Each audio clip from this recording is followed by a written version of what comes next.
This coming week brings one of the most important holidays for Muslims, Eid al-Fitr, which celebrates the end of the month-long Ramadan fasting. Today, Kim Lawton reports on one of the fastest-growing trends in the American Muslim community, Latinos converting to Islam. At the Islamic Center of Greater Miami, Wilfredo Amar Ruiz and his fellow Muslims are breaking their daily Ramadan fast with water, dates, mangoes, and other fruit.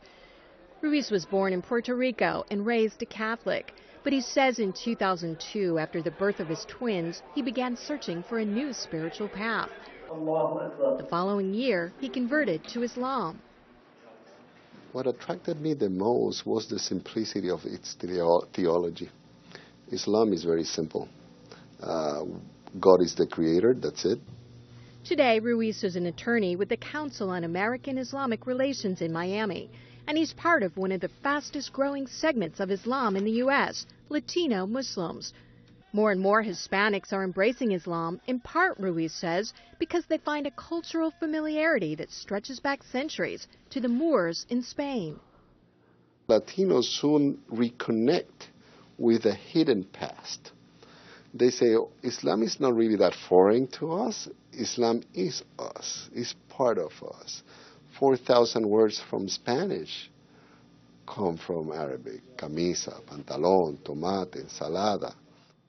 Scholars estimate there could be as many as 250,000 Latino Muslims in the U.S. According to one major survey, in the years between 2000 and 2011, the percentage of those attending American mosques who were Hispanic jumped from 6% to 12%. And experts say the numbers are much higher today. After going to Catholic school for 12 years, my faith needed a little bit more depth in it. And I was able to find it in Islam. Most Latino converts come out of Christianity, especially Catholicism. The Trinity was very confusing to me. I didn't understand how God was a man or how man could become a God. I just felt that the minute I put my head down to the ground, I felt like I was really talking to God. Ruiz says many Latinos like that in Islam there are no intermediaries with God, such as priests. You don't need of another human being really to fully practice Islam. Even if you're alone in an island, your religion will be complete if you're Muslim. Hispanic Muslim converts can face a host of challenges, not least of which is the reactions from family and friends. Ruiz's mother didn't speak to him for months. She was hurt, probably. Why? Because she was the one that moved us to be in a Catholic school, be raised as Catholic. She herself was such a devout Catholic that probably she felt like hurt. Look, I did everything for my son to be a Catholic, good Catholic boy, and now he turns to be a Muslim. Ruiz's wife, Edamar Capella, grew up in a Puerto Rican Presbyterian family. Her family has been more accepting. I joke with my mom, and I tell her that you raised me as a Muslim, you just didn't know it. Because a lot of the values, most of them, I learned at home. And for them, it was like my pathway. That's her pathway. Let her follow it. Some Latinos have difficulty adapting to Islamic standards, such as no pork products or alcohol. The Latino culture is a party without alcohol. What do you do in a... I have people asking me, what do you do in a party if there's no alcohol? Capella has tried to make family recipes following Islamic rules. A lot of our recipes I had to work around and find a way of keep the taste, keep the flavors, but still I wanted them to taste Puerto Rican food, like Caribbean food, but without the pork. And it was a challenge, and I think I was pretty successful. A more serious challenge for Latino converts can be countering misperceptions about Muslims. I believe the challenge of adding another element of discrimination, like if we don't have enough, right? Ruiz says it can be a struggle trying to differentiate themselves from images of Islamic extremists often portrayed in the media. You become Muslim and you're a radical, you don't like our government, or you're anti-American, because Muslim believe that means that you're necessarily anti-American. It is hard. It is hard for us and present a big challenge, There also can be challenges from within the Muslim community. Even though most of the Muslims do see the Latinos very welcoming, when it comes to Latinos now taking leadership position in their communities, they are facing more challenges, right? Because they say, how can you be a leader or be an imam? Your mother tongue is not Arabic. How much Arabic do you know? Or how much you know of the Muslim culture? Mainstream Muslim groups have been trying to provide more support for Latino converts.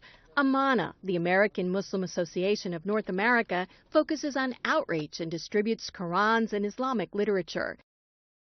Director Sofian Zakut says they can't keep up with Latino demands for Spanish translations. I have a guy from Ecuador. I gave him Quran and he was very happy. I've been looking for it 2 years. Another guy, Cuban, I gave him Quran. He started to dance in the street. Free Quran, because they hear about the Quran, but they never seen it. And it's not easy to find it, but we find it. We have it. On the wall of Amana's Miami office, Zakut keeps a sampling of conversion certificates with Latino names. Like Rodriguez, like Mercedes, Rosa. I want to put all the certificate, a copy of all certificates. We need all the rooms and all the walls to cover it because we really have a lot. At recent national conventions, the Islamic Circle of North America has been holding special sessions in Spanish for converts. Allah nos dice en el Quran. Many of them don't speak English, so it's very important for them to go to these conventions and acquire the knowledge, just as any other Muslim.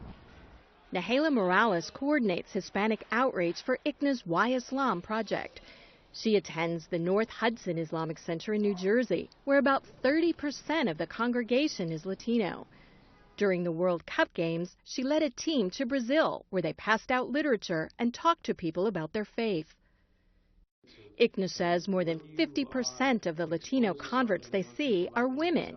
Many choose to wear a head covering or hijab. So the reason I wear the scarf is because I expect to be respected by the opposite gender. I don't want to be catcalled, and I don't want to be judged by my appearance. In fact, I want to be judged by my intellect. It reminds you of who you are and what values you have.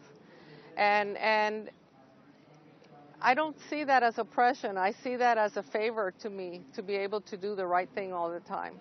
Roraima Aisha Kanar emigrated from Cuba when she was 5 years old and converted to Islam when she was 23. My father, when we came from Cuba, taught me to love this country for opening their arms to us. And at this time as a Muslim, I'm still cherishing it because I am free to be a Muslim. Ruiz, who served as a Navy chaplain, says Latino Muslims bring much to the American Muslim community. You can keep your own cultural expressions and be equally American. Latinos, he says, can also teach the largely immigrant Muslim community about political organizing and standing up for their rights. He says because they face so many questions, Latino converts tend to be better educated about Islam than many from predominantly Islamic societies. I need to learn, not to a level to satisfy only my curiosity, but my family's curiosity as well, right? And I better be ready to answer their questions. Because otherwise I might not look good saying, hey, have you embraced a religion and you don't know this about your religion? At the end of the day, Ruiz believes any challenges Latino Muslims face diminish with the joy, he says, they find in Islam. Islam, what brings to most of the people is peace. People feel at peace first with themselves, of who they are and the way they have chosen, and at peace knowing what is the purpose of life. And that's something they want to spread throughout the Hispanic world. I'm Kim Lawton in Miami.